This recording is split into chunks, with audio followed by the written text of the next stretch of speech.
ailleurs. Croyez-vous aux fantômes? Existe-t-il un monde de l'invisible, là où nous pourrions continuer à vivre lorsque nous pensons mourir? Pendant près de 10 ans, nous avons arpenté les lieux les plus hantés d'Europe et travaillé sur plus d'une centaine d'enquêtes. Et sans jamais renoncer face à nos doutes, aujourd'hui, nous repartons sur les routes. Vivez à nos côtés l'une de nos histoires de fantômes.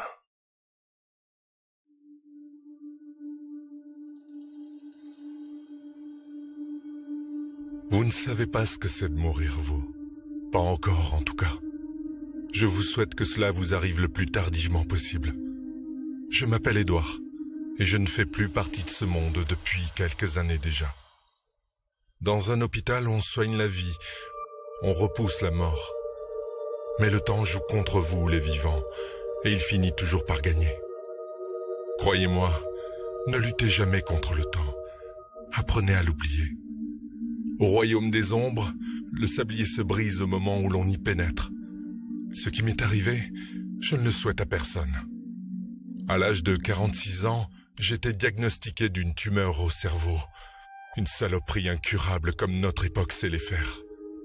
Je n'ai pas mis longtemps à comprendre que le rideau tomberait bientôt et qu'il serait éclaboussé par des larmes juste après. Vous savez, lorsque vous êtes condamné comme je l'étais, chaque jour est un bonheur que vous respirez en priant qu'il ne s'arrête jamais. Qu'est-ce que j'aurais aimé passer encore quelques jours à vivre? On m'a enlevé brutalement les derniers instants que j'aurais pu vivre sur cette terre, une erreur humaine. On en fait tous, et je n'en veux à personne. Alors que je rentrais de chimiothérapie, je fus saisi d'un malaise. Une pression dans le thorax qui m'empêchait de respirer, une douleur insoutenable. Transporté au service des urgences dans un moment de panique, je n'ai que quelques brefs souvenirs de ce qu'il y avait autour de moi. Un brancardier ou un urgentiste, je ne me souviens plus très bien, mais il m'a transporté seul. Le collègue qui l'accompagnait était parti chercher un médecin de garde, il me semble. On filait à tombeau ouvert dans une succession de couloirs. Je voyais passer des chambres ici et là. Je ne saurais vous dire où nous étions exactement, mais je me rappelle très bien de la lumière au-dessus de moi. J'étais aveuglé, mais je me demande encore si à ce moment-là, j'étais conscient ou non. On parle souvent d'un tunnel de lumière avant de mourir. Ça en était peut-être le début. Nous étions que tous les deux dans une petite pièce et il se préparait à me faire une injection dans le bras. Malheureusement, il se trompa de flacon et m'injecta du chlorure de potassium à la place de chlorure de sodium. La panique, l'inattention ou peut-être tout simplement la vie et ses embûches, c'était mon heure. Peu importe, cet homme faisait son devoir pour me sauver, mais il me tua. En quelques instants, je me sentis partir, comme paralysé. Mais je vous rassure, je ne sentais déjà plus rien. Je n'ai pas souffert. Ils tentèrent malgré tout de me réanimer et me ramener à la vie. Mais en vain. La mort m'avait déjà saisi la main. Je me suis juste éteint. Et je fus plongé dans le noir un instant, comme dans une pièce obscure où l'on referme une porte. C'est moche, mais c'est ici que nous finissons tous, et que vous finirez aussi.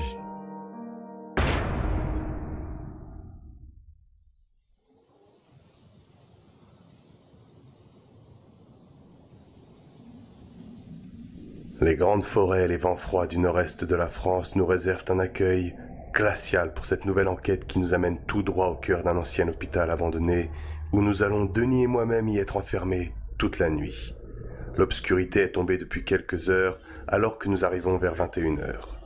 Jérôme, lui, sur place depuis 10h du matin, a passé la journée entière à faire les repérages dans cet immense dédale de plus de 70 000 m². 8 étages, des centaines de chambres, des blocs opératoires, plusieurs sous-sols.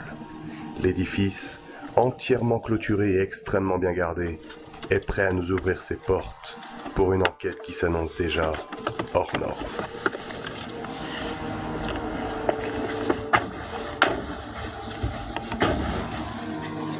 Ouais. Je pense qu'on est parti pour se perdre. C'est tout ça?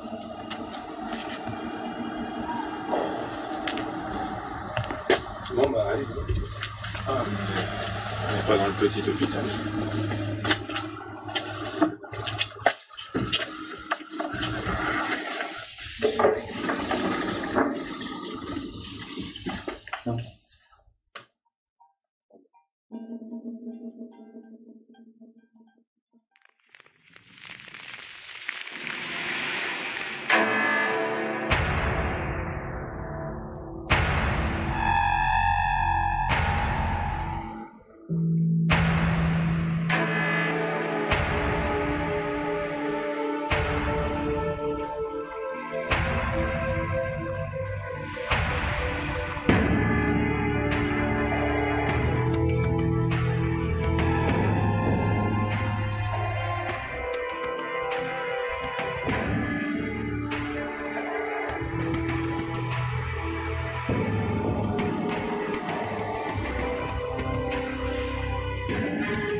Les souvenirs sont à nos cœurs ce que la poussière est au sol. Et c'est avec une certaine démarche teintée de respect et de frisson qu'il faut s'armer pour s'aventurer dans un hôpital abandonné. La vie côtoie la mort, là où les peines effleurent les joies.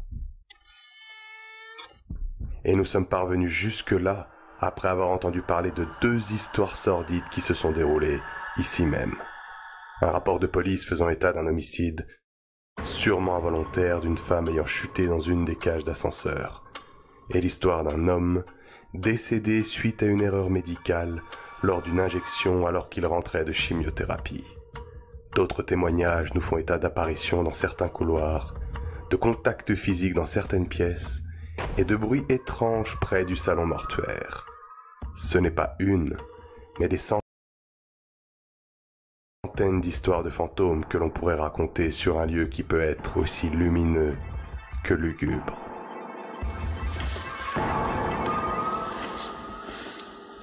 Ah bah tiens. Ah bah tiens, il y a encore une aile là-bas. Et là, on a le nœud du câble. Donc je pense que le QG. Ah bah le QG, ouais. Soit il est derrière la porte, soit il est... En tout cas, dans les sûr. Le problème, c'est que c'est des lumières extérieures. Et des fois. Non. C'est galère. Non, mais il doit y avoir un détecteur de l'autre côté. Merde. Ça. Ouais, c'est ça.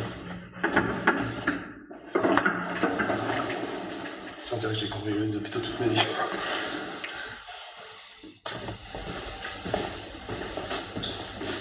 Oh là là, le pot par terre, quoi. C'est quoi ça? Il y a encore des bâtiments là-bas. Non, c'est bon. Et regarde le bâtiment avec le toit en triangle, ça me fait penser à l'entrée du pensionnat. Ah ouais. Je suis sûr que ça c'est une aile de quarantaine où il y a un truc spécial dans ce bâtiment. Et il a l'air beaucoup plus vieux.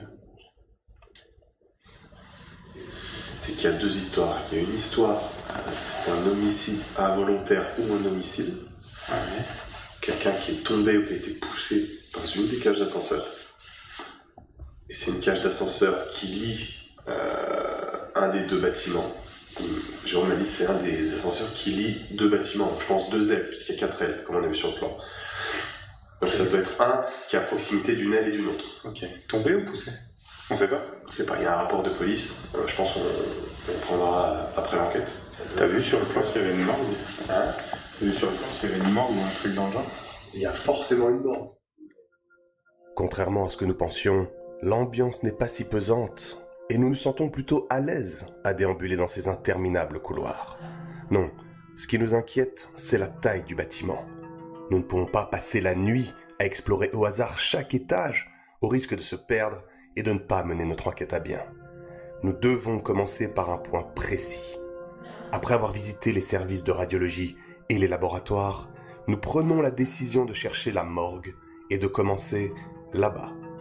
Nous nous dirigeons donc en direction des sous-sols, mais nous n'avions pas imaginé qu'elle allait se trouver si loin. En effet, depuis le rez-de-chaussée, nous sommes à 10 minutes à pied du salon mortuaire.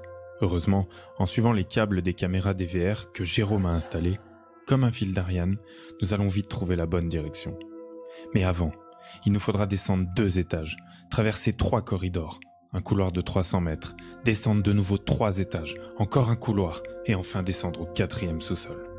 Autant vous dire que nous nous sommes enfoncés dans les ténèbres d'un hôpital. Ces ténèbres que l'on ne peut apercevoir que lorsque nous mourrons. Enfin, dans ce monde physique, en tout cas. J'aime beaucoup l'absence momentanée. Absence définitive. Définitive. Ah, ouais, d'accord. Sérieux? Là, c'est chaud.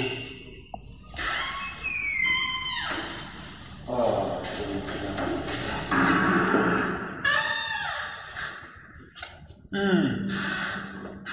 Faut dire pourquoi mettre des rideaux, c'est un peu l'odeur, c'est un peu. Ouf, Cette pression rentre là. Ah d'accord, qui sortent par le parking qu'on a vu là en fait.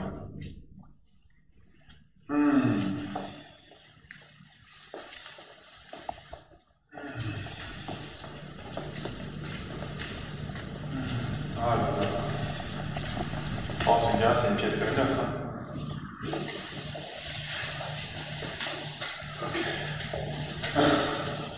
Oh là là. Ah ouais. Ah, d'accord, donc c'est pas que dans les films, quoi. Ah là là. C'est chaud. Non, mais tu sais, on vibre pas sur une table de béton. Non, après, le concept qu'on pourrait avoir, c'est que l'entité nous touche, s'en approche. Ok. Et là, dans ce cas-là, il marcherait, mais on a le multipode à la limite. Ouais.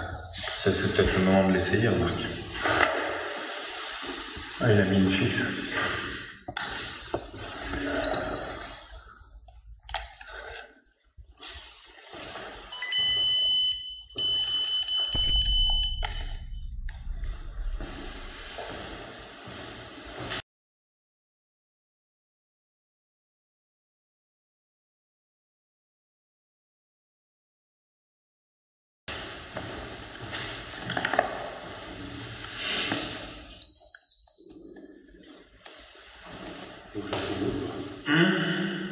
Le frigo. Je sais pas. C'est ma grande question depuis que je suis tombé. Vibration.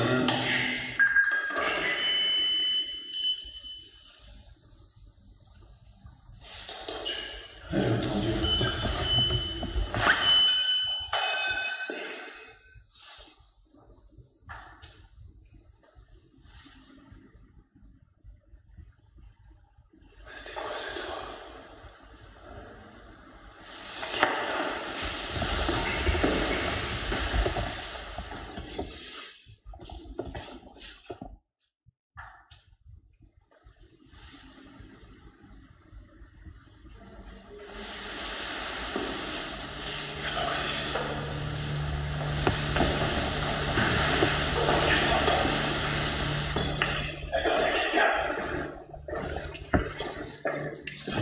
J'ai l'impression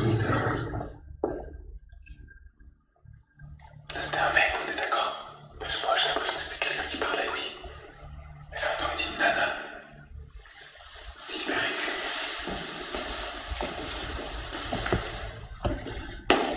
Je suis en train de vivre une situation assez déroutante. Nous sommes comme enfermés dans une boîte, tellement le silence est pesant. Et pourtant, j'entends clairement ce qui ressemble à des voix lointaines. J'avais remarqué que le salon mortuaire donnait sur une ruelle éclairée, et là je me pose la question. Ces voix pourraient-elles provenir de l'extérieur ?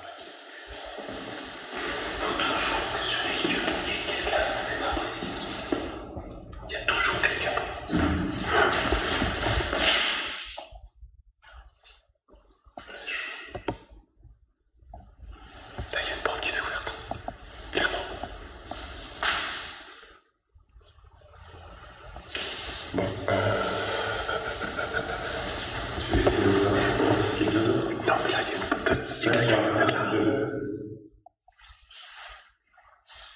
Est-ce qu'il y a quelqu'un? Nous voulions des ténèbres, nous les avons eues en commençant par la morgue. Ce n'est pas un endroit pour n'importe qui, croyez-moi. Y être enfermé procure un malaise profond entre l'éthique et la recherche. Nos cœurs ont frissonné petit à petit au rythme de ces 6 anomalies fantomatiques qui ont résonné autour de nous. 2 sons, à peine audibles lorsque Denis préparait le matériel, nous ont alertés d'une présence indéfinie. Puis une voix lointaine, puis une seconde, dont la tonalité nous est impossible à définir.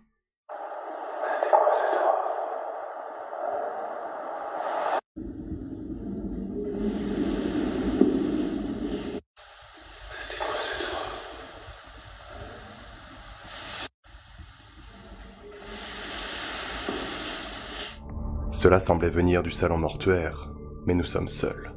Cela pouvait-il provenir de la ruelle? Ce n'est pas une hypothèse à écarter, et c'est ce que nous avons voulu aller vérifier de façon pragmatique. Mais il n'y avait personne. En revanche, l'hypothèse qu'une personne se soit introduite n'est pas envisageable. Des gardiens et des dizaines de caméras surveillent le bâtiment. Il n'y a aucun accès de l'extérieur. Et dans ce cas, le pragmatisme est de dire qu'il y a bel et bien eu un bruit de porte derrière nous, à l'intérieur. La résonance et notre mouvement corporel avec Flo en se retournant était instinctif. Il y a toujours quelqu'un. Il y a toujours quelqu'un.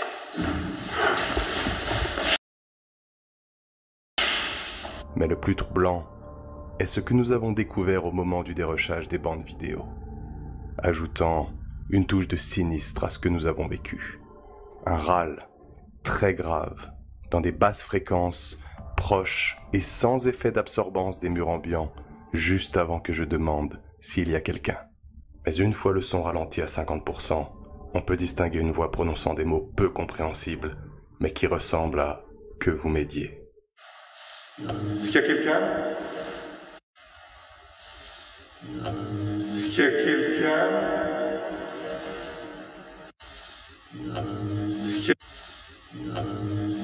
Personne ne l'a entendu sur le moment malheureusement, et nous avons simplement décidé de nous diriger en direction de l'entrée, là où nous a semblé provenir le bruit de porte.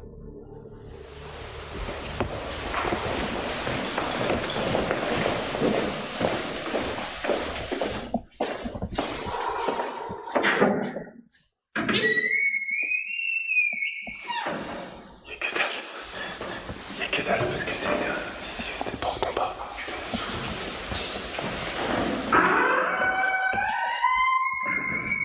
Putain, c'est parti.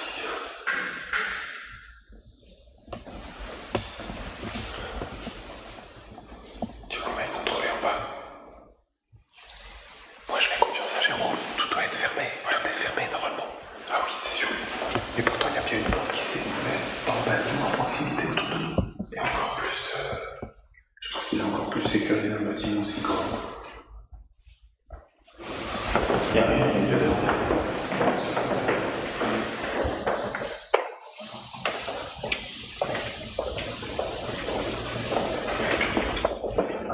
c'est un grand mystère, je sais pas, je sais pas, faut que je le fasse. Non, c'est fermé. Regarde alors, on est à cet endroit. On est derrière ce mur. On entend la porte, elle est à notre étage, elle est au-dessus et en dessous. Il n'y a pas de porte. Je pense pas qu'on a entendu une porte en haut. Tu restes là? Je t'en essaie. Là, rentre à l'intérieur. Rentre à l'intérieur.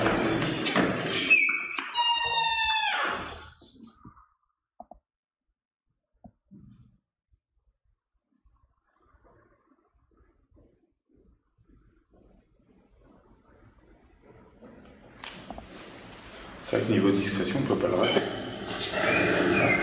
Ah non, ouais, c'est dur, attention. C'est très dur. Vous avez entendu le boom? On a entendu le boom. Par contre, la seule chose qui est enfin, que tu réalises tout de suite, c'est que c'est quelqu'un. Parce que là, tes pas, rien que de monter dans l'escalier, ça fait une caisse de résonance. Et la porte que j'ai fermée, c'est simplement des portes battantes en plastique d'ouverture. On est arrivé. Ça a fait le boum. Mais après, regarde.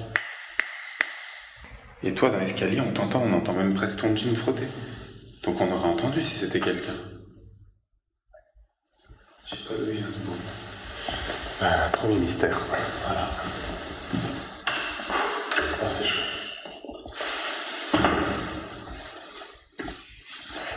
C'est bon, il a tout scanné, il est calibré. Il est calibré sur 4 degrés de différence, vu qu'il fait froid. 4 degrés de différence, ok. Je peux le régler plus bas ou plus haut, c'est comme tu veux. 13,5, il fait 13,5 en ce moment. Ok. Il a le code, il a les vibrations. Voilà.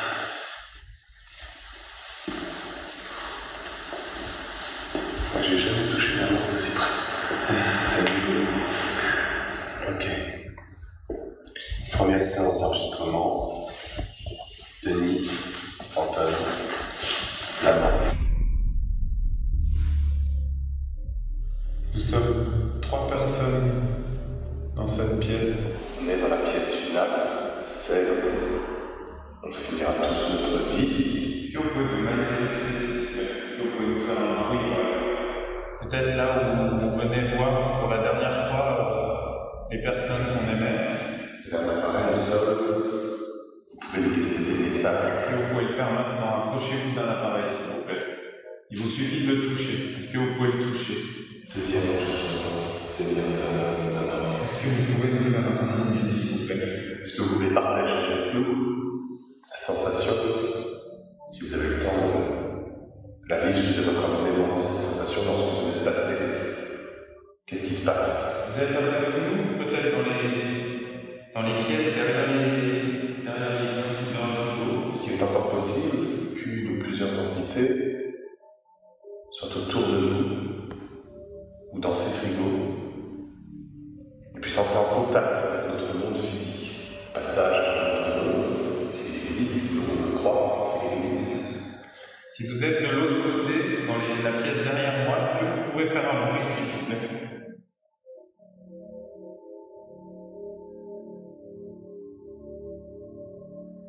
C'est tellement calme, ça me bourdonne dans les oreilles.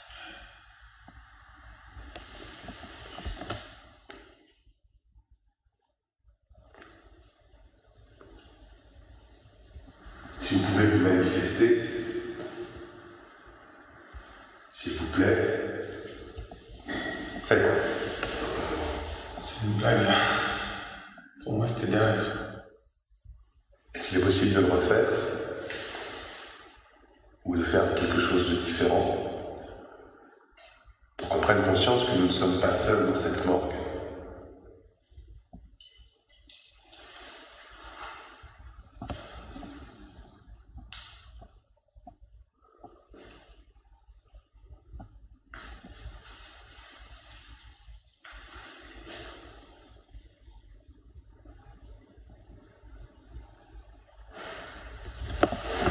C'est une blague. Là, c'est chaud. Là, c'est très chaud.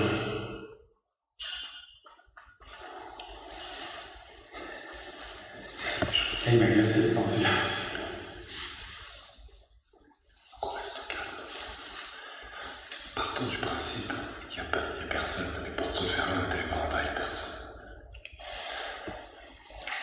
On vient d'entendre un deuxième son très net et distinct, toujours dans la chambre mortuaire, enfin, en provenance de la chambre mortuaire.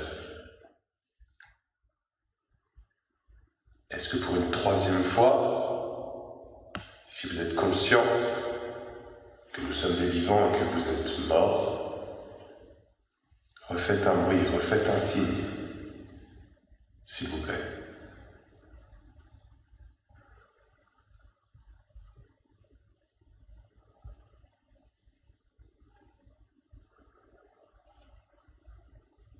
Tapez contre un mur, déplacez un rideau. Chantonnez, sifflez. Est-ce que vous avez encore cette capacité?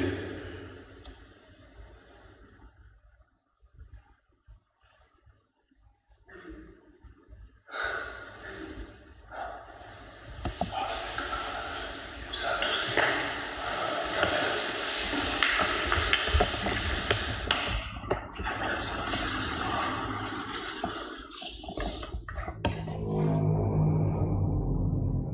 Nous allons d'étrangeté en étrangeté, et nous sommes désormais persuadés qu'un certain contact avec une ou plusieurs entités conscientes s'est fait dans la morgue.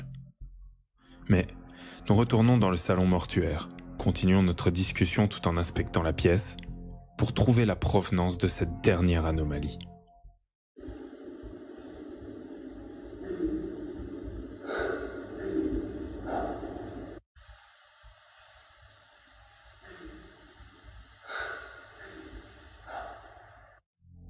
Cela fait plus d'1h30 que nous sommes enfermés ici. Assez fatigués, nous prenons la décision de retourner dans l'aile principale de l'hôpital et peut-être faire un arrêt au QG pour boire une tasse de café. Mais apparemment, celui ou celle qui est autour de nous ne semble pas en avoir fini avec nous. En fait, il faut se baser sur la résonance du son. Les sons à l'extérieur, ils résonnent pas.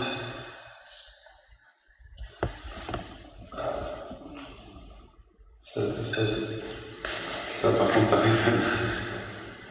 Est-ce qu'il y a quelqu'un autour de ces frigos?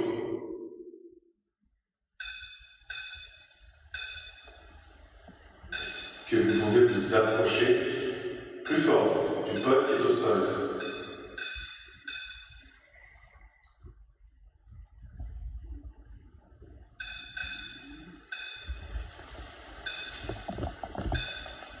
N'ayez pas peur. Vous craignez rien. Ça ne vous fera aucun mal. Essayez d'attraper l'antenne. Allez-y, touchez-le. Prenez-le dans la main. Mec, c'est bon, je vais faire un claquage ce soir. Si vous vous demandez ce qu'on fait là, on essaie justement de rentrer en communication avec vous, en contact. Wow. Merci. Est-ce que vous êtes dans ces frigos? Vous voulez qu'on se mette à votre place?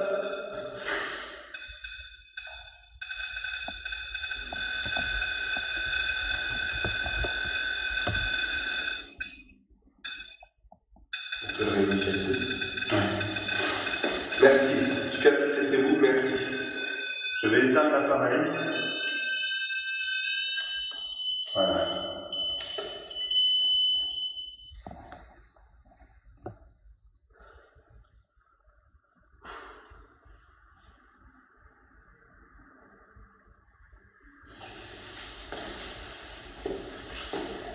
Mais là, il faut faire attention. C'est que lui n'a pas détecté de variation électrique biologique. La question, c'est est-ce qu'on l'aurait entendu avec... Oui, non. Il est faible. Par contre, elle a plus de batterie ou c'est aveuglé? Il faut que je l'enregistre encore. Je vois toute ma zone 3 enregistrement. Je vais éteindre.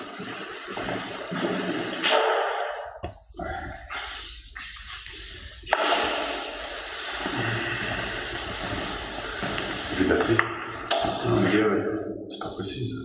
La dernière activation du multipode est un fait quantifiable à ce que nous avons vécu. Il ne s'est pas déclenché de façon régulière ou d'intensité fixe, qui aurait pu nous indiquer un problème électrique ou magnétique dès notre arrivée. C'est donc un élément complémentaire à ajouter à la liste des anomalies qui ont ponctué ce début d'enquête à la morgue. Nous sommes sur le point de repartir au QG, mais nous n'avions pas imaginé que ce n'était pas encore fini. Il était beaucoup de fou. Il y a des trucs qui nous séchent là. C'est bon. T'es good? Elle est cool. Pourquoi? On va m'approcher pour rouler. Mec, là c'est pas possible. C'était quoi ça? On a 3 secondes. On se dépêche sur tout de suite en courant. Ouais.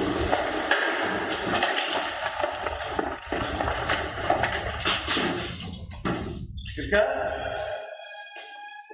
Y'a quelqu'un? C'est pas disponible.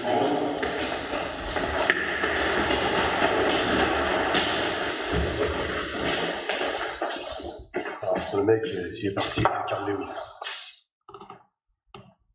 Je vais oublier ce couloir. Putain, je vais dire qu'il t'a fait. C'est impossible.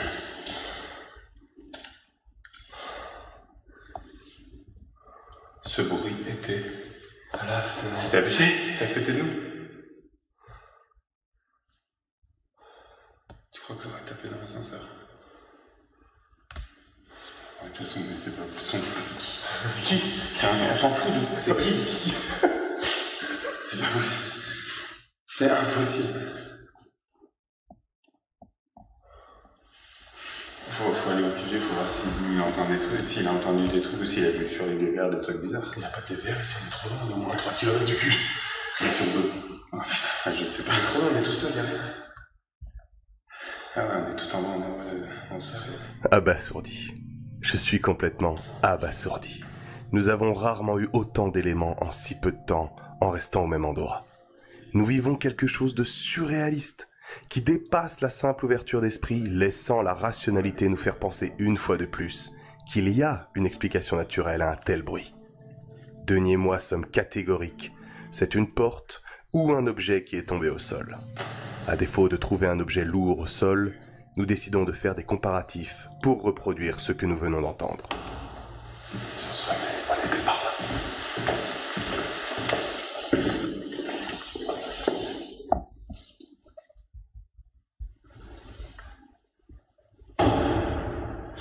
Ça vient de là.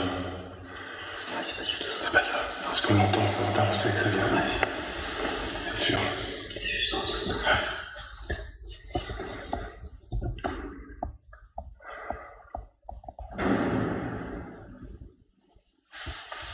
Non. C'est pas ça. C'est pas ça non plus. C'est pas ça non plus. Ok. Là, on arrive tout de suite à détecter que c'est en dessous. C'est juste sous nos pieds. Après avoir effectué les tests adéquats, Anton, Flo et moi-même obtenons la même conclusion. Ce son ne provenait pas des portes du sous-sol. Moi, je sais pas où on est. Moi, je sais pas où on est. La nuit avance vite et nous avons envie de remonter à la surface pour continuer l'enquête. Mais avant cela, nous allons nous égarer dans les sous-sols, perdre notre chemin dans ce dédale dans lequel nous visiterons la pharmacie, les archives et des salles de stockage. Une fois l'escalier principal retrouvé, nous faisons un petit arrêt au QG. Et nous décidons donc de nous rendre dans les étages pour cette deuxième partie de la nuit.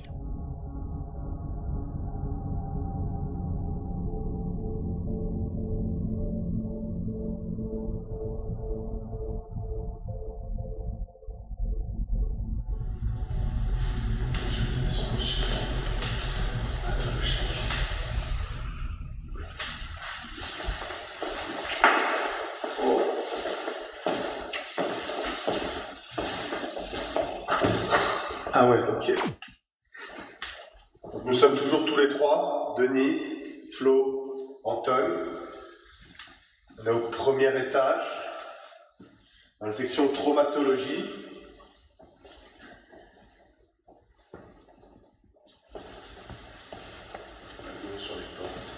Il n'y a pas de blanc sur les portes. Non, il y a plein. Donc on va devoir rester extrêmement impersonnel en fait. Ouais.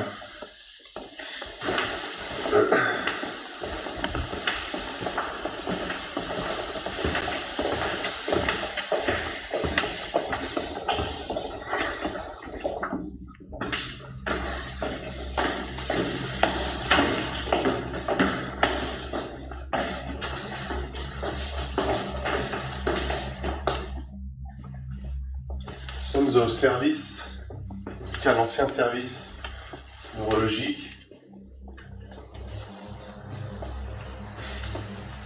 Est-ce que cet étage est encore habité?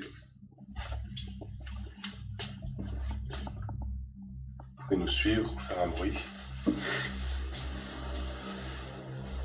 Alors, c'est un petit peu compliqué de parler d'histoire dans un lieu comme un hôpital. Je pense que des histoires, il y en a eu des milliers. Certaines personnes sont ressorties de ces chambres, d'autres non. Nous ne savons pas qui vous êtes, nous n'avons aucune information sur l'identité des personnes, en tout cas, qui ont pu mourir entre ces murs.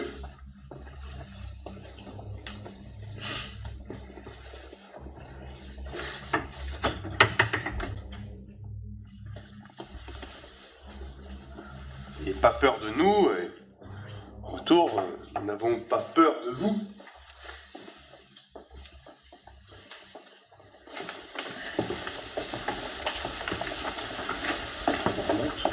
Ouais. Je suis assez faux. On peut faire l'autre côté. Mais j'ai l'impression qu'au...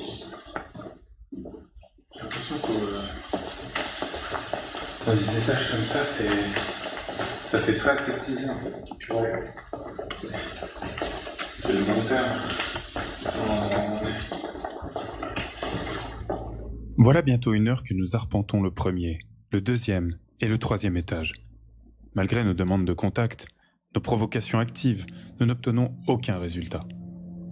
Plus nous traversons les couloirs, plus nous visitons de chambres et plus nous perdons le fil de notre enquête. Nos appréhensions sur la difficulté de la nuit se vérifient. Et il arrive parfois, avec le manque de repères ou de points d'ancrage, de se faire surprendre.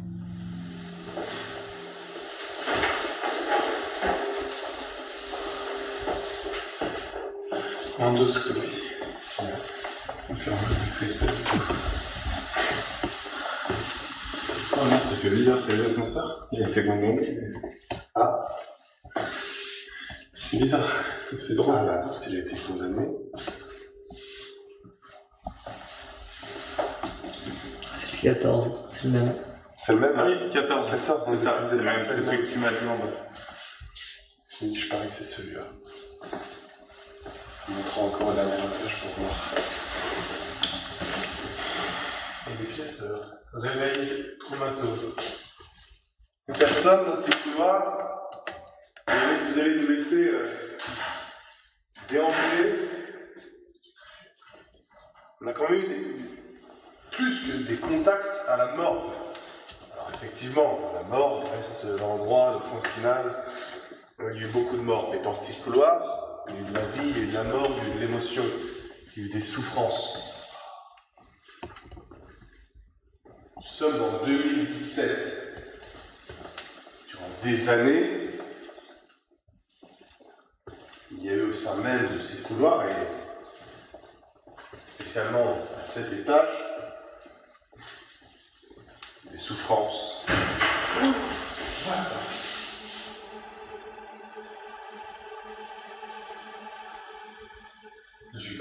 C'était laquelle? Je sais pas du tout. Je sais pas, mais les portes battantes sont restées bloquées. Tu crois que c'est une porte battante? Non, parce qu'elles sont restées bloquées, accrochées. Attends, j'ai ouvert laquelle? Non, on était déjà passé. Pharmacie, non. Elle est restée ouverte. Elle est restée ouverte. Oh, c'est pas celle-là. Donc c'est pas celle-là.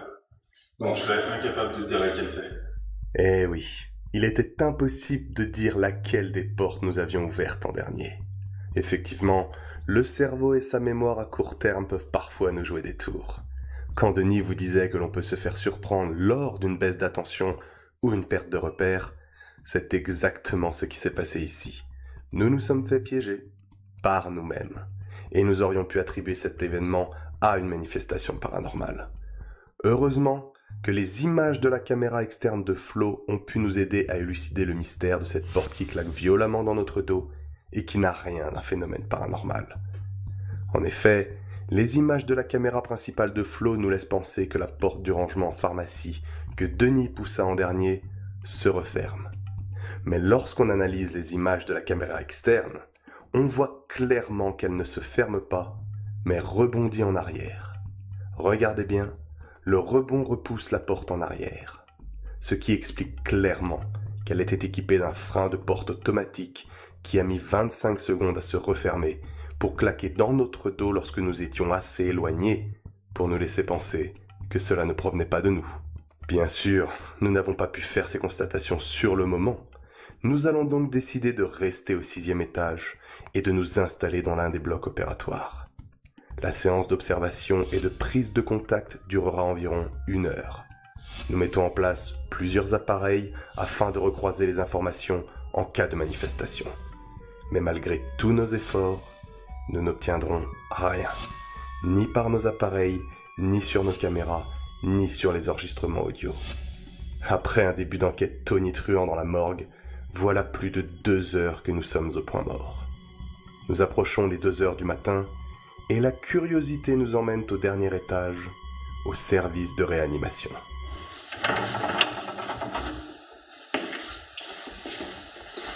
Oula, c'est bizarre. Oula, c'est bizarre. Ouh, l'odeur. Ouh, comme c'est fort.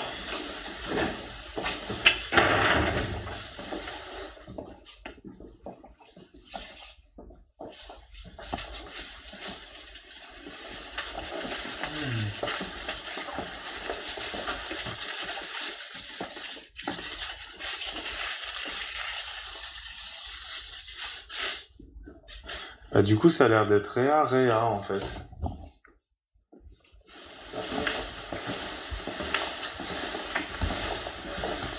Voilà, c'est un labyrinthe aussi ici. Soins continus. Ah ouais, c'est une espèce de pseudo machin.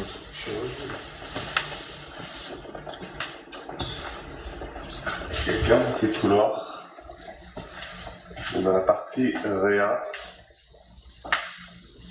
si on suit les probabilités, je pense que tout le monde n'a pas été réanimé à 100% dans ces pièces. Elles font partie des pièces, comme beaucoup d'autres dans cet hôpital. Il y a eu des décès.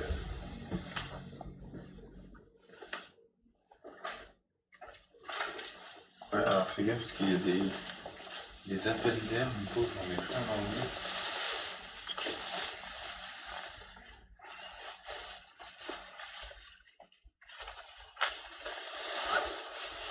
Par contre, ceux qui bossaient là, ils s'éclataient au niveau. Oh. J'ai la porte. Mec, elle s'est fermée devant moi.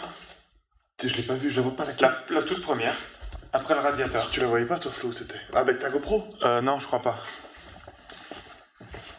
Par contre, Flo, voilà. Flo, je crois qu'il. Normalement, tu dois l'avoir. Là, ça fait 2 fois, là. Tu dois Ça l'avoir. fait 2 portes.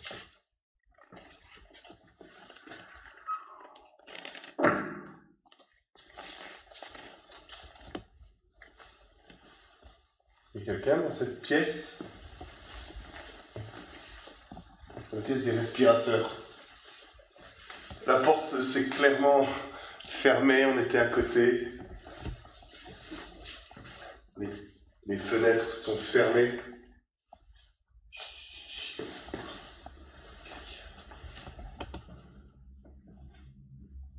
Là-bas au fond, j'ai entendu comme si ça frottait sur le sol.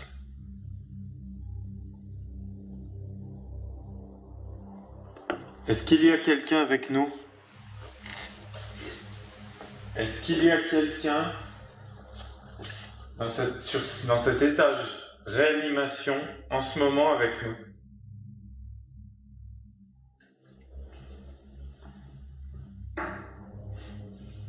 Est-ce que vous pouvez nous faire un signe, s'il vous plaît, si vous êtes là?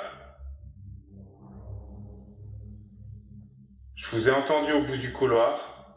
Je vous ai entendu comme peut-être marcher.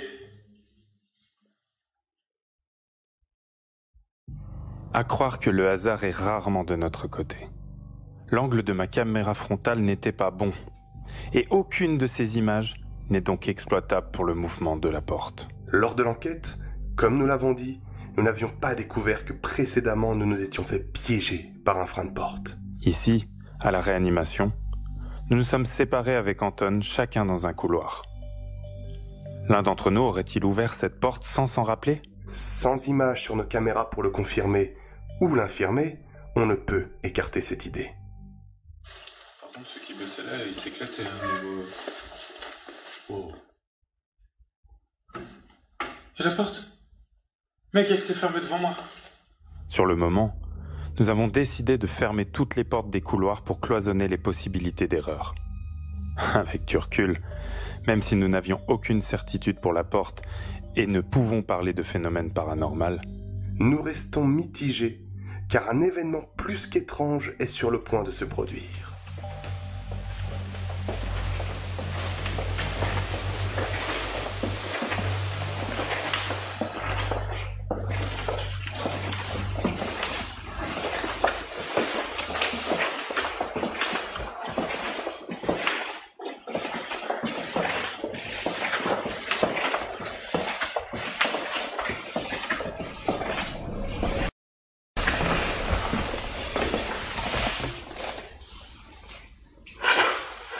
Enfin, après, j'ai l'impression qu'on m'a poussé dans le bas du dos.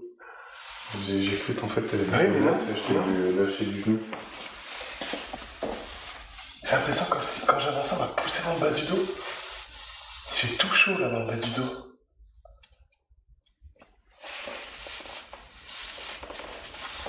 Mec, ça me brûle. C'est quoi ce délire? Ça me brûle ma race. C'est quoi ce délire? Fais voir si t'as une frotte. Non, pas bon. T'es un peu rouge dans le dos, mais... Ouais, aussi c'est bizarre en fait, parce que t'as 2 barres rouges en fait dans le dos, mais... Oui. Ah, là et là. Ouais, c'est là. Ouais, là et là. T'es rouge en fait.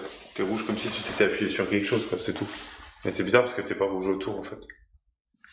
La sensation, j'ai l'impression que je marchais. Mais je sais que ça va. Moi j'ai eu l'impression que t'allais comme moi ça m'arrive en fait. Un événement plus qu'étrange. Enfin, d'un point de vue personnel.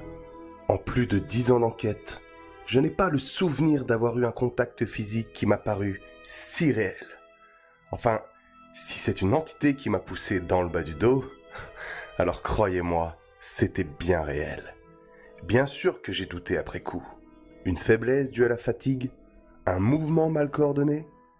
Mais à la lecture des bandes vidéo, les marques rouges apparues sans explication, la sensation de picotement et le mouvement étrange de ma veste qui semble s'enfoncer me font clairement pencher vers le fait qu'une des âmes du service de réanimation voulait peut-être me faire passer un message ou simplement me montrer sa présence.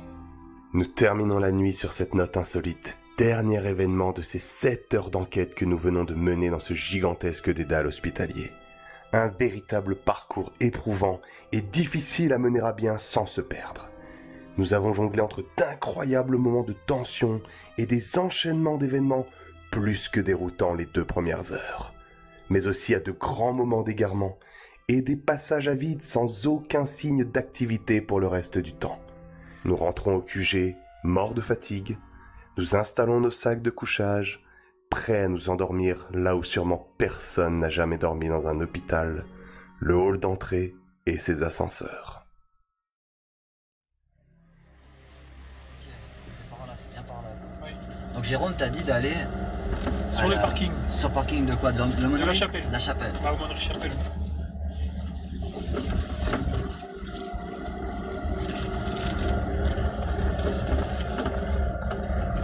Ok, ça ressemble à une chapelle ça un peu, non? Oui, regarde les vitres. Ah ouais, il y a des vitraux. Attends, il y a des panneaux là sur le machine. Ouais. Aumônier, c'est ça. Ah bah parfait. Donc là on rentre dans la chapelle? Non. Non, il m'a dit tu gardes la chapelle sur ta droite et tu descends des escaliers. Donc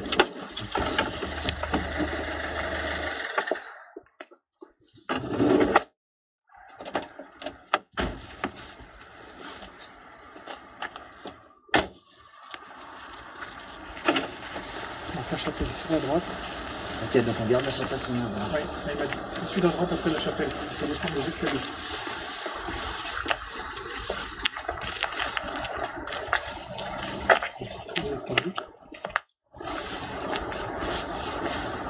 Voilà, on est derrière. Voilà. Ah ouais.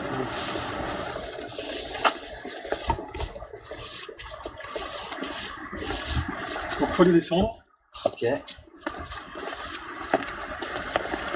ensuite il m'a dit vous allez le trouver face à un local là. Local syndico, oui c'est ça. Il m'a dit il y a des escaliers sur la gauche. Mais c'est une cave ça, non? Jérôme C'est m'a dit c'est l'entrée. des sous-sols, oui. Ah ok, Les on sous-sols rentre par qui le sont sous-sol. qui sont sous le... D'après Jérôme, il y a les sous-sols qui emmènent directement au bâtiment psychiatrique. Ok, un ancien asile en fait, Oui. c'est ça? Normalement, la porte doit être ouverte.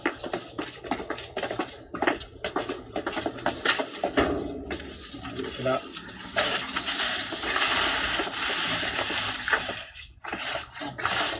Ça sent pas bon là. Oh la vache. Sur la droite. Ah ça sent le... C'est quoi, c'est la piste de chat là? Oui. Ça sent? Oui. Ça sent pas tout à fait. Donc là on est vraiment dans l'ancien asile en fait? Oui. C'est ce qu'on appelle le bâtiment G1 de mémoire, il me semble. G1? Oui. Qui était en fait la psychiatrie. Oui.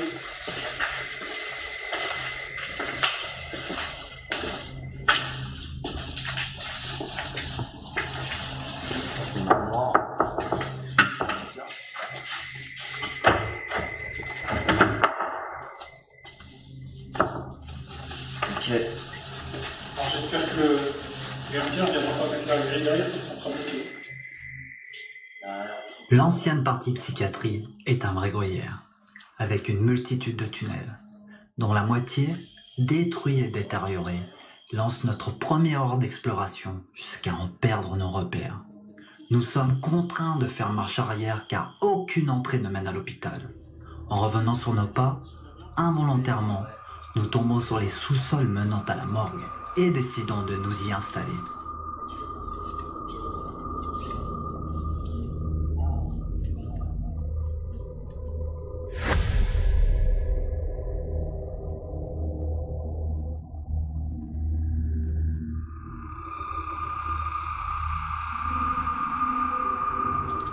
Durant cette deuxième heure, Greg et moi-même allons tenter d'en savoir plus sur cette pièce, qui, comme vous vous en doutez, n'est pas une pièce commune. C'est un peu l'antichambre de la mort. Mais patience et silence ne suffiront pas. Malgré de nombreuses tentatives de communication et de séances d'enregistrement, il ne se passera rien. Rien de plus que de simples sensations personnelles. Aucune ne menant à de quelconques phénomènes étranges. Nous décidons de remonter à la surface.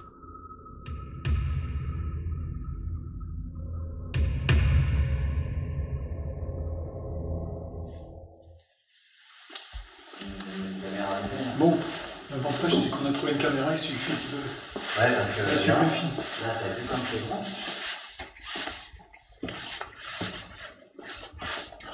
Oui, quand même. Heureusement qu'il y a la caméra pour nous guider, parce que sinon ça fait perdu dans les... Bon, non, la filière, c'est un cul, ça fait plus rien. Ok, il y a un grand couloir avec un cul-de-sac là-bas. Il y a un couloir qui est encore plus grand que celui-là. Donc on suit la... On suit le fil de la On caméra. suit le fil, comme ça on va rendre la caméra à Jérôme. Oui, de toute façon, t'as raison. Hein. Oh, pardon, excusez-moi. T'as raison. L'escalier centre. Donc il y a un escalier pour aller, je pense que c'est un escalier principal. Et regarde, il y a... Ah oui, le fil va là-bas, ok. Mais il doit y avoir plusieurs escaliers, vu là. Attends, je vais faire coucou à Jérôme. S'il est là, si c'est pas endormi. T'as entendu? Non, t'as répondu quoi? Ah bah regarde.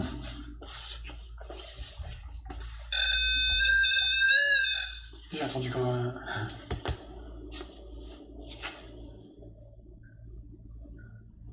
C'est pas... non, pas la chaussée. Tu veux qu'on y aille ou tu veux monter? Comme tu veux. Alors franchement là, comme tu veux. Bon, on a le temps. Hein. Après c'était là. Ah c'était là, c'était Oui. à côté? C'était pas loin, c'était tout près.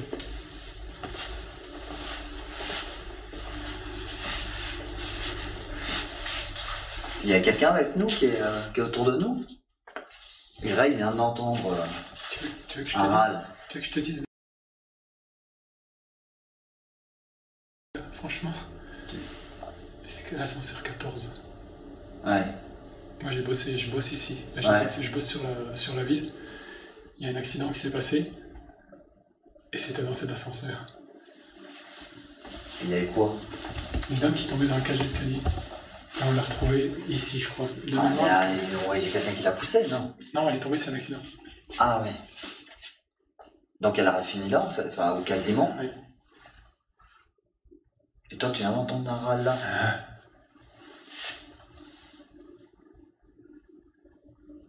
Puis il n'y a pas un bruit en plus. Là. Alors là, on n'entend plus l'extérieur du tout. Hein. Oui, il n'y a pas de bleu. Là, on entend juste le bruit de fond, là, l'espèce de chauffage, enfin, je sais pas quoi, une Oui, la lentille. ventilation. Oui. Une lentille. C'est l'ascenseur 14, c'est sûr. Alors est-ce qu'il y a un niveau en dessous? On est déjà dans les sous-sols, mais il me semble pas qu'il y ait de niveau en dessous. Hein. Ah, puis on ne saura pas parce que tout est coupé là. Ouais. L'ascenseur, il a. Oui, les ascenseurs sont encore là. Puis j'ai l'impression ouais, que. Mais je veux dire, ça fait... Regarde, tu regardes l'ascenseur numéro Encore. 14, il y a quand même... Vous avez pas entendu là? Non, il a marché après. T'as entendu la même chose que moi? Ah oui. Oui. Mais c'était moins grave, enfin, c'était un plus. C'est quoi ça? Attends, c'est quoi ça? T'as entendu? Oui. On peut pas faire autrement que d'entendre. Tu l'as entendu toi au casque? Non, mais ça va cité par ton bruit de pas. Ouais. Bah, je sais que je vais. Ouais, parce que j'ai l'impression que moi en fait c'est comme un bruit de. C'est ça qu'on dit? Le retour à la surface nous a réservé une belle surprise. Plusieurs anomalies sonores se sont produites sur notre traversée. La première, que j'ai assimilée à un souffle ou un râle dont la tonalité est indéfinie, se reproduit quelques minutes plus tard. De quoi semer le doute. Enfin, au fond du couloir, le bruit très net d'un coup sourd contre une surface. C'est pas endormi? Tu regardes l'ascenseur numéro. C'était un plus. C'est pas endormi? Tu regardes l'ascenseur numéro. C'était un plus. Après l'enquête, Jérôme nous confiera avoir en sa possession des documents sur l'accident mortel de l'ascenseur 14.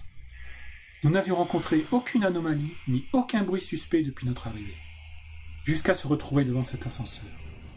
La coïncidence est troublante tout de même. La dame y fit une chute. Fatale. Elle est morte sur le coup, selon le procès-verbal. Alors oui, une simple intuition ne constitue pas une preuve, mais elle indique une piste. L'origine de ces bruits est inconnue, malgré l'absence de parasites extérieurs au 4e sous-sol. La ventilation joue le rôle de bruit de fond statique. Il n'y a aucune machinerie à proximité. La fréquence, le timbre ou la tonalité ne sont pas définissables. L'unique certitude que nous avons, c'est que nous nous trouvions exactement là où le corps de la victime a été retrouvé.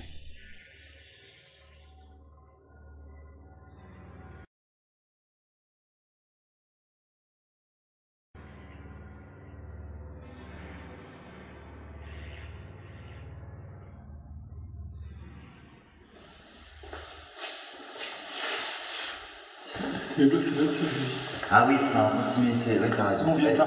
Ah, t'as raison, c'est ça. Ah, c'est ce que je viens de faire. Bon, bah allez. En plus, il y a une caméra de derrière. Carrément. Ça, c'est les blocs, là.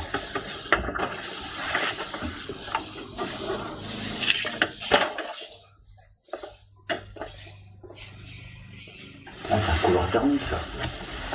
Ça donne sur les blocs, là. Ouais. Ah, c'est ça.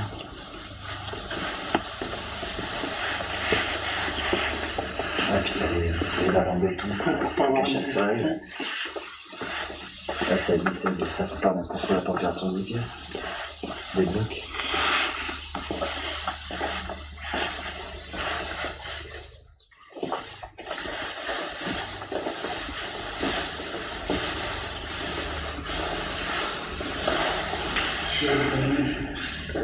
On va essayer d'avoir une interaction entre... Tu veux que je joue, Ah oui, tu peux, ouais. Carrément. Puisqu'ils n'ont pas la passe. Tu mets des profils quelque part? Excuse-moi. Est-ce que tu veux que je mette le profil quelque part? Ah oui, alors le profil naturel, parce que c'est là, mais... Ouais, et puis il faut que tu le calibres par rapport à un... S'il y a quelqu'un autour de nous qui nous entend, on n'est pas ici pour vous embêter, bien au contraire, on veut essayer de rentrer en interaction d'une façon ou d'une autre avec vous. Vous pouvez essayer de faire du bruit autour de nous, ou alors simplement vous rapprocher de l'un des appareils qui se trouve dans la pièce, il y en a 3. Dans ce lieu, un petit moment, vous avez personne, et puis c'est peut-être le moment de profiter pendant qu'on est là, encore ce soir, pour essayer de nous faire voir qu'il y a quelque chose, qu'il y a bien quelque chose derrière la mort.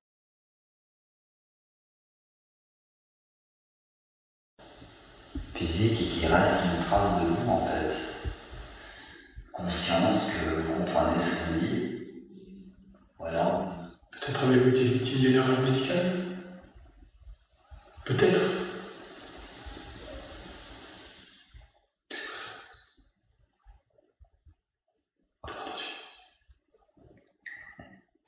J'ai entendu Je pensais que c'était toi.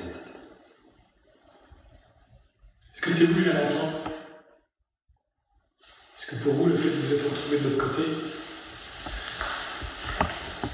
est la faute d'une personne? Je pense que c'est cette question qui vous a fait réagir. Est-ce que vous pensez avoir été victime d'une erreur médicale notamment? Est-ce que vous me comprenez? Est-ce que vous avez subi des opérations lourdes qui auraient pu être fatales? Mon but n'est pas de manquer de respect, rassurez-vous. Elle a perdu presque 2 heures de cerveau en 3 minutes. J'ai pas pu la stabiliser. C'est ce que je vous disais tout à l'heure, si ça se trouve, vous êtes assis à côté de moi. Venez vous asseoir là. Faites-le nous savoir, faites sonner un appareil, approchez-le là les 3 appareils. Ça descend encore. J'ai entendu papa. Parce qu'il arrive à la limite, on a perdu un degré depuis qu'on arrive. Donc là, toi, il a dit entre 16 et 16,1, on était à 16,9. Donc on a perdu 0,9 degrés en pesant au sol, c'est pas logique. Donc là, à chaque fois qu'il va passer à 16, il va sonner. À 16,1, il va arriver à s'arrêter. Est-ce que c'est vous qui arrivez à déclencher le thermomètre d'une façon ou d'une autre, l'appareil?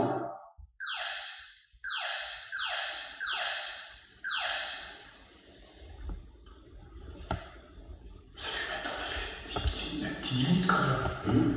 Perdre 1 degré en 10 minutes, c'est pas possible. 0,9, on a perdu. Tout est calé, tout est hermétique. Tu vois, on a laissé un moment, donc j'ai laissé refroidir, parce que quand je vous dis un moment, je chauffe un petit peu. 15,7, ça continue à descendre. Continuez à faire baisser cette température. On a démarré à 17. Là, on est 15,8. On est à 15,8. On a perdu plus d'1 degré. Et ce que je trouve vraiment étrange, c'est que ça fait par palier, ça s'est arrêté. Ça a redescendu de 0,3, 0,4. Et d'un coup, on les a vus descendre. Et ça s'est arrêté. Et pareil, sur 1,5 degré, ouais, 1,5 degré, ça arrive en moins de 15 minutes. Quoi. En un quart d'heure, ça arrive à 20 minutes. Et comme ça, là, si c'était vous qui a fait descendre la température, là, je vous invite à nous suivre. Je continue à descendre. Là, je vous invite à nous suivre simplement. C'est déclenché. Mais là, rapproche-toi un petit peu. Encore, vas-y, jusqu'à ce qu'il se déclenche.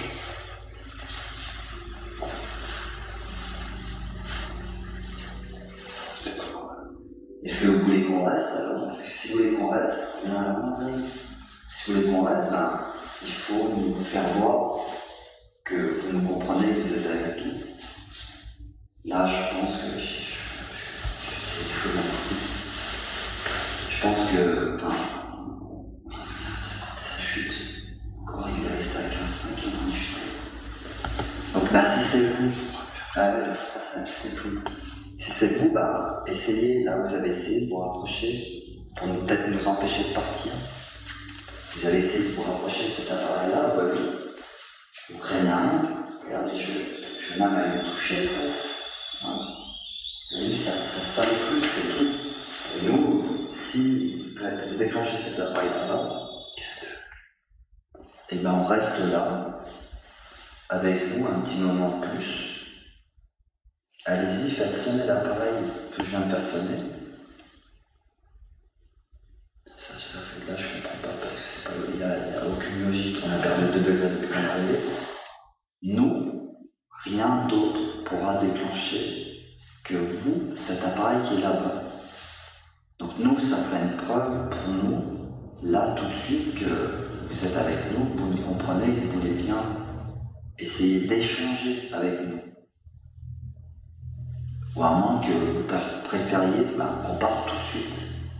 Ce que je pense qu'on va faire dans très peu de temps, on va descendre dans l'étage en dessous. C'est normal la lumière. Non, elle est en train de craquer là. La batterie, elle arrive au bout, mais elle clignote comme ça, ça arrive au bout ta batterie, toi?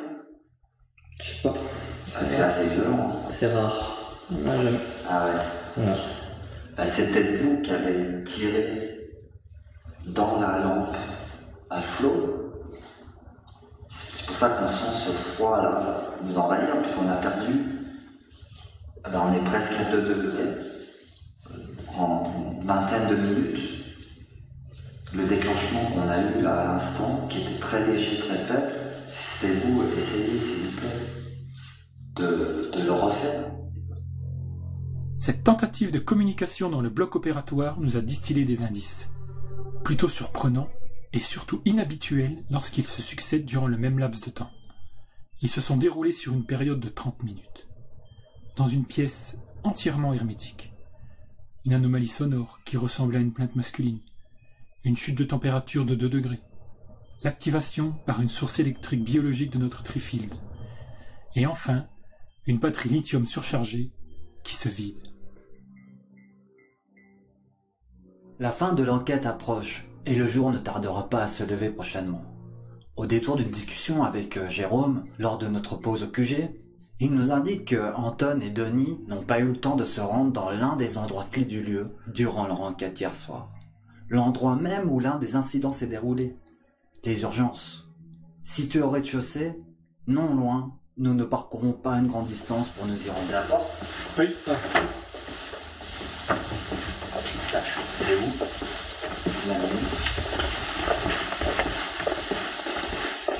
Ah, donc là, on est entré par là, c'est ça.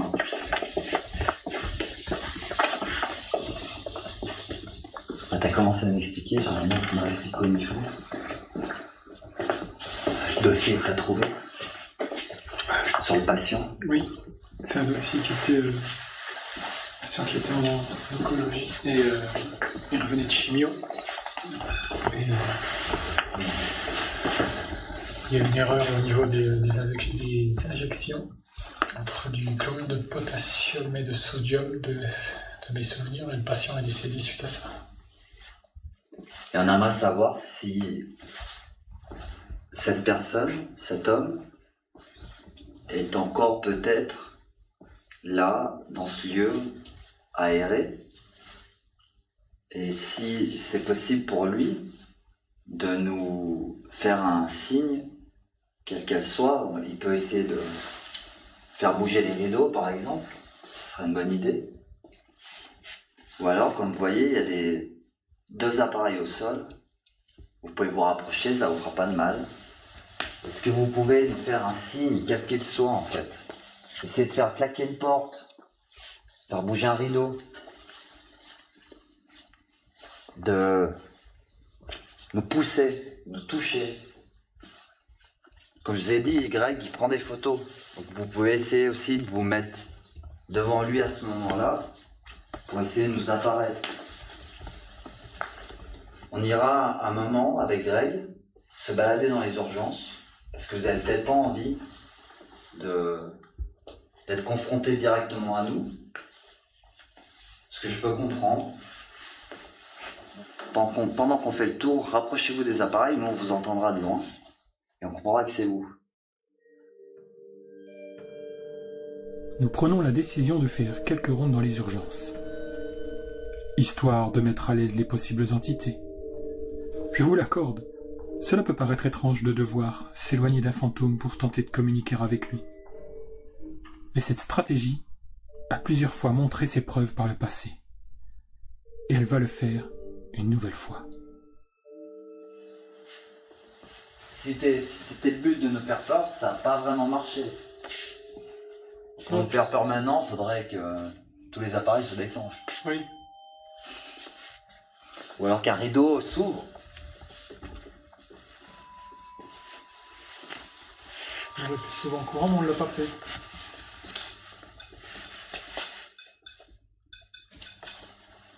Le vibrapod. La vibration. C'est la vibration, ça. Oui. Bah, si c'est vous près de l'appareil, merci.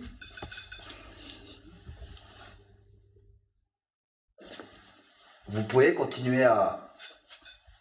Merci. C'est le pod, hein. Oui, oui. C'est que le pod, ça se déclenche jamais. Hein. Parce qu'il faut que ça se fait une bulle. Et il faut que...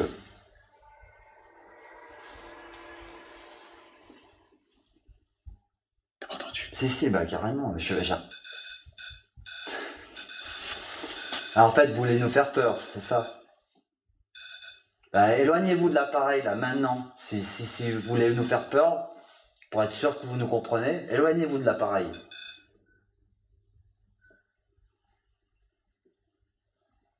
Et maintenant, bah, c'est simple. Je vais vous demander la même chose. Vous rapprochez de l'appareil. Prends des photos, tiens, pour l'instant. Il filme. Tu sais comment tu mets.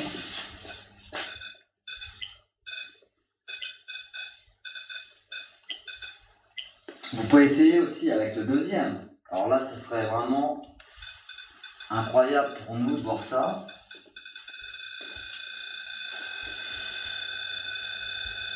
Ah, c'est toi, là. Bah ouais, ouais.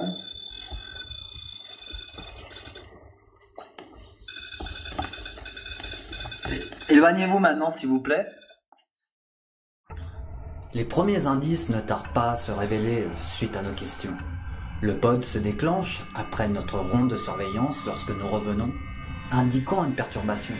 Mais le plus important reste ces voix. Enfin, ce ne sont pas des voix à proprement parler, comme un être humain. Mais nous les assimilons à des voix, et c'est ce que l'analyse sonore nous révélera plus tard. Le premier son nous est inaudible au moment de l'enquête, alors que le deuxième est en lui clairement audible. Merci. Parce qu'il faut que ça se fait une bulle. Et il faut que... Merci. Parce qu'il faut que ça se fait une bulle. Et il faut que... Non, c'est pas... Cognez. Faites bouger un rideau devant nous, comme ça on sera sûr. Ou alors rapprochez-vous encore de l'appareil, encore une fois. Est-ce que vous pouvez reproduire ce bruit?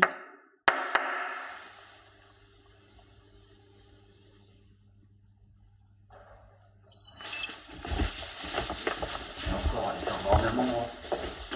Ça n'est pas là. Tu l'as entendu? Ah bah oui, mais de toute façon, moi j'étais encore plus loin, j'ai entendu aussi.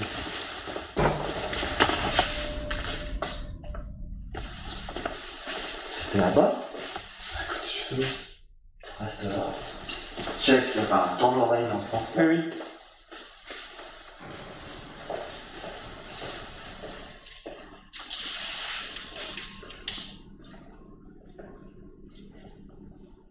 Est-ce que c'est vous qu'on vient d'entendre?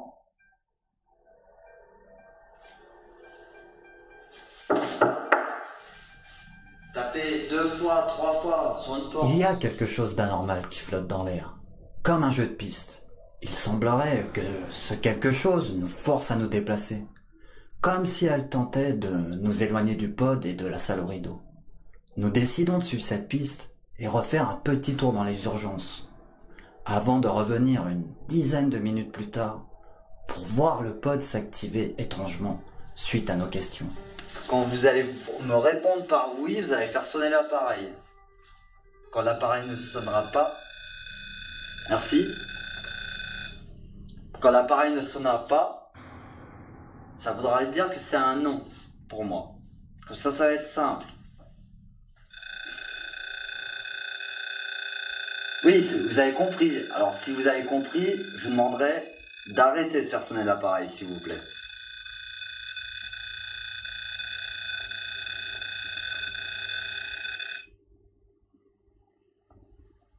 Est-ce que vous êtes un homme? Est-ce que vous êtes une femme?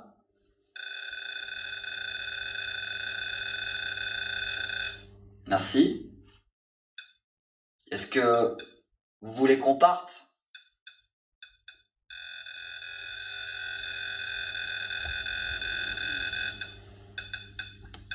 Donc vous désirez qu'on parte en fait, parce que c'est là, si vous faites sauter l'appareil, c'est pour moi c'est un oui.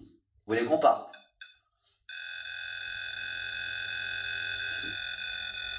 Alors on va essayer de jouer le jeu, on va s'éloigner un petit peu, on va refaire un petit tour.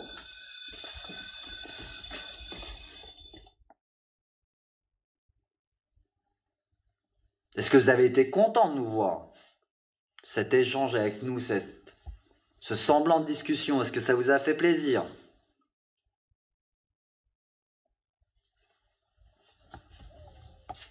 Est-ce que c'est vous qui avez tapé dans les portes autour de nous là pendant cette dernière demi-heure, on va dire? Ça fait à peu près un peu plus de 30 minutes maintenant qu'on est là dans les urgences. Est-ce que c'est vous? Tous les bruits qu'on a entendus, les râles qu'on a entendus. Est-ce que c'est vous qui avez déclenché l'appareil? Oui ou non? Est-ce que vous pouvez arrêter de jouer avec le pod 2 petites minutes et reproduire ce bruit-là? Non, allez-y.